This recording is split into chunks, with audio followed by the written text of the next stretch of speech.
Coucou les kitsune. Salut Kitsune. On espère que vous allez bien et on vous retrouve pour une vidéo Lecture commune parce que nous avons fini Multiversum de Leonardo Patrignani aux éditions Gallimard dans la Exactement. collection Pulp Fiction. Voilà, avec le beau dos jaune. Oui.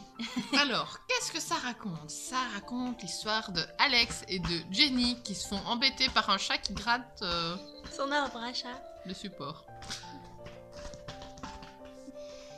Donc c'est l'histoire d'Alex et de Jenny, voilà, qui parlent par télépathie, depuis quelques années déjà, et qui décident un jour de se rencontrer à Melbourne. Alors Alex part de l'Italie jusqu'à Melbourne, et ils se retrouvent sur la jetée, sauf qu'ils sont au même endroit, au même moment. Mais qu'est-ce qui se passe, Alva? Ils ne se voient pas. Exactement, et c'est là qu'ils découvrent qu'il y a un multivers. Voilà. Allez, la vidéo est finie. Alors, oui, qu'est-ce qu'on en a pensé? Je dirais qu'on a un avis assez mitigé, Alva. C'est cela, voilà. On a pour le coup le même avis. Exactement. Il me semble en tout cas. Ça se laisse lire. Commençons par le truc bien. C'est assez fluide, suffisamment fluide en tout cas pour qu'on lise rapidement le bouquin. Oui, l'écriture est assez sympa. Oui. Et c'est pas très complexe, c'est pas très soutenu, donc... C'est comme je les aime. Voilà, c'est du young adulte. Maintenant, il y a quand même des points négatifs qui sont assez récurrents et qui rendent la lecture plus distante en fait par rapport au Oui. lecteur. En fait, on s'attend à beaucoup sur le multivers. C'est quand même un sujet qui donne envie, qui est complexe et que... Diversifié aussi. Et diversifié, et on en attend beaucoup, je crois. Et donc, c'est vrai qu'on a été un peu déçus, parce que je pense que tout a été traité de façon très très superficielle. Ça va des sentiments à l'intrigue de l'histoire en Oui. fait. Je trouve que les sentiments des personnages sont soit incohérents, soit trop superficiels, soit... Enfin, superficiels dans le sens qu'on les approfondit pas. Notamment quand il y a de la panique ou quoi, c'est... Ouais, enfin... Il y a de la panique, mais c'est écrit tellement... Brièvement, on passe vite du coq à l'âne. C'est ça, qu'on n'a pas le temps de s'attacher au personnage. Moi, C'est je me ça. suis pas du tout attachée au personnage. C'est donc, ça. Je pense qu'on n'a aucune empathie envers le personnage. Par contre, ce que j'ai bien aimé, donc le multivers, c'est que d'habitude, quand on traite de ces sujets-là, donc des dimensions parallèles, on peut généralement les auteurs le traitent dans des perspectives très récentes. Donc, c'est pas des gros événements qui ont changé la face de l'histoire. Et ici, je trouve que oui.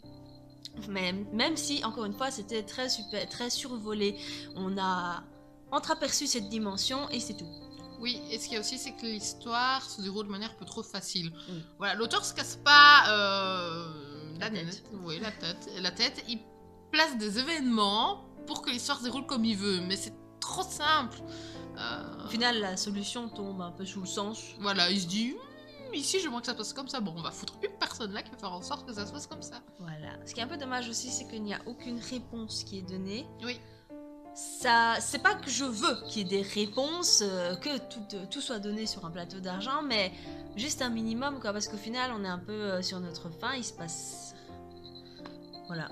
Oui, il y a des événements qui se trouvent au milieu du bouquin, on le passe, mais tellement vite, et on n'y revient plus. Et on reste planté là. Ouais, c'est ça. On a l'impression qu'il y a une espèce de complot qui va peut-être arriver ou quoi. Enfin, moi, c'est ce que j'ai l'impression que ça m'a donné à un moment donné. Et finalement, il n'y a plus rien eu. Et on n'en reparle plus.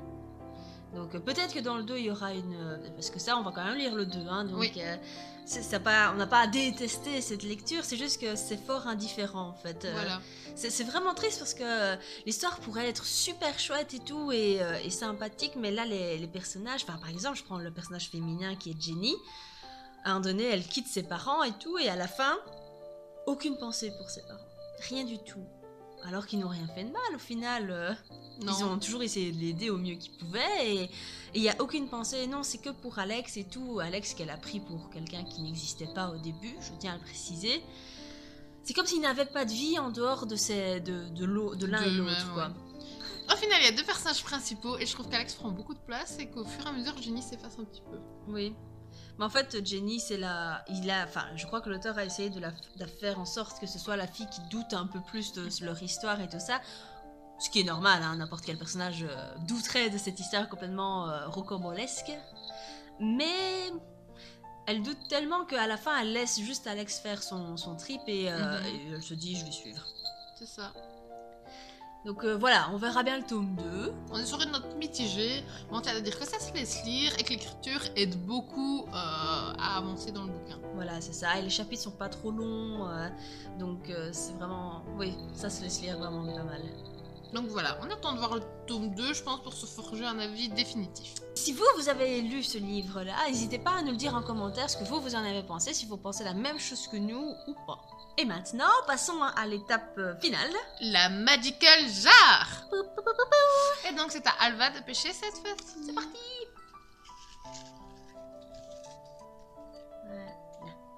Attends, j'en ai Un seul Alva. Voilà, c'est parti. Oh, le joyau. Donc la couverture s'affiche ici, c'est le tome 1. Donc je pense qu'il y a une trilogie qui est déjà sortie. C'est une dystopie, il me semble, si je me rappelle bien. Il s'agit d'une dystopie avec plusieurs castes où il me semble que les femmes sont mères porteuses, etc. Je ne m'en souviens plus. Ça a l'air chouette en tout cas, la façon dont tu en parles. Voilà. Donc on vous dira quoi assez vite dès qu'on l'aura de 1 acquis, de 2 lu. Exactement. En attendant, dites-nous si vous avez lu le joyau. Oui, aussi. Et à quoi on peut s'attendre? Est-ce que c'est une lecture bien ou bien est-ce qu'on doit se prémunir d'une déception? Mais dans tous les cas, on espère que vous avez apprécié cette vidéo, que si vous l'avez aimée, n'hésitez pas à mettre une papate en l'air, Oui. à vous abonner si ce n'est déjà fait. Oui. Et en attendant, Bisous.